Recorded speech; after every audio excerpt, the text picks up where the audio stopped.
এক বছরের বেশি সময় ধরে বন্ধ থাকার পর আবারও সুগন্ধি চাল রপ্তানির সুযোগ উন্মুক্ত করল সরকার। সুগন্ধি চালের রপ্তানি মূল্য ও রপ্তানি পরিমাণ নির্ধারণে গঠিত 11 সদস্যের নতুন কমিটি বছরে সর্বমোট 25,000 টন সুগন্ধি চাল রপ্তানির সিদ্ধান্ত অনুমোদন করেছে। এ বিষয়ে সোমবার খাদ্য মন্ত্রণালয়ে সুগন্ধি চালের রপ্তানি মূল্য ও রপ্তানির পরিমাণ নির্ধারণ বিষয়ক একটি সভা অনুষ্ঠিত হয়।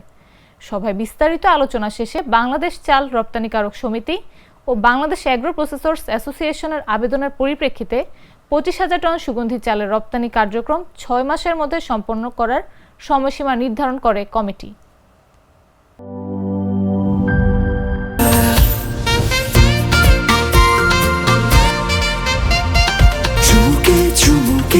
Enjoy the life, চলো উড়াই খুশি তুলে নিয়ে হাতে।